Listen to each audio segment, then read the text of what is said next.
Hi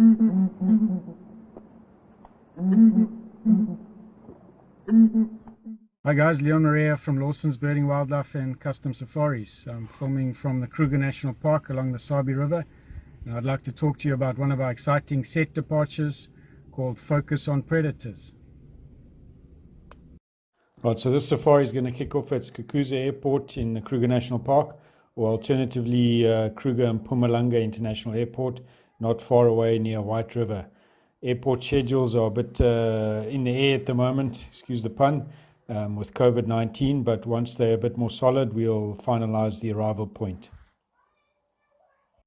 So if you arrive in Johannesburg in the early morning on your international arrival flight, you can get the short mid-morning hop through to Skukuza or KMIA, and before lunchtime you can be ready beyond the vehicle and doing some game viewing. And our first 2 nights that we're going to spend at Lower Sabi Rest Camp on the Sabi River. Lower Sabi is a wonderful camp. It's situated on the southern bank of the river in the southeastern corner of the park. Now the river is the lifeblood of the area, especially now during the dry season when animals tend to congregate around water.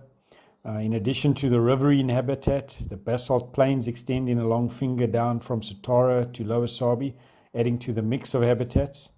And the water in the river and the mix of habitats is the reason that this Lower Sabi region boasts some of the most consistent game viewing in the whole park, and we'll hope for some great predator sightings while in the area. And just outside the camp gates, a well-known waterhole called Sunset Dam also provides a haven for hippopotami, Nile crocodiles, and a whole host of water-associated birds. It's a great photography venue. We're bound to spend some time there taking photographs. But of course, the predators are the main focus on this tour, and we're bound to have some nice sightings of lion, leopard, cheetah, and even maybe wild dog while in the area. And of course, spotted hyenas as well, always around. So it's bound to be some exciting game viewing to kick off the tour. For the next 3 days, we'll head north to the central regions of the park. This area is drier and more open, with large basalt plains providing a contrast to the thicker bush country of the Sabi River Valley. The grassy plains attract large numbers of zebra and wildebeest, and game viewing in the region can be superb. Satara is particularly well known for great lion and hyena sightings, and is reported to have the highest densities in the whole park of these 2 apex predators, while leopard, wild dog, and cheetah prey on the smaller game species found in the area. Honey badgers frequent the camp at night, as do several African wildcats. And the birding is also good there. We can look at and photograph some charismatic species such as lilac-breasted roller, martial eagle, and Kori bustard, among others. And the open savanna habitat makes for great photographic opportunities. Our 3-night stay there should produce some full memory cards. The basic daily program will remain the same as that followed at the previous camp, which is a long morning game drive followed by a late breakfast. Then the option for a shorter drive sometime during the day if warranted.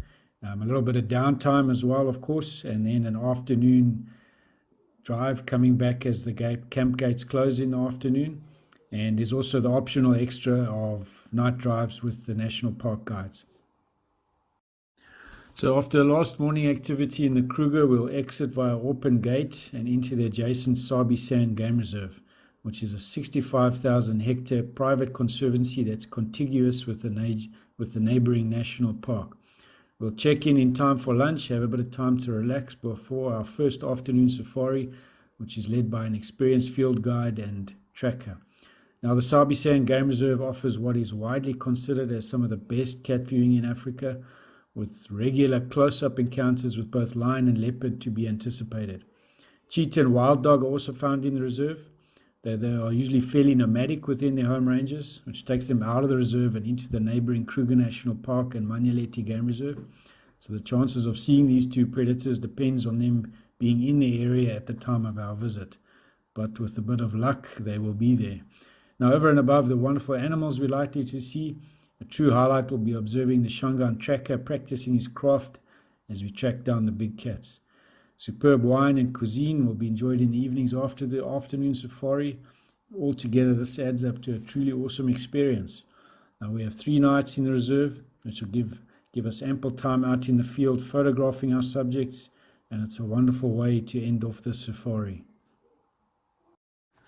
Sadly, it will all have to come to an end. So on the last morning, after a last morning safari, time allowing, we'll leave the reserve and head back to Kruger and Mpumalanga International Airport in time for your departures back to Johannesburg, or alternatively on to Cape Town or Victoria Falls or somewhere else to add on more time in the region.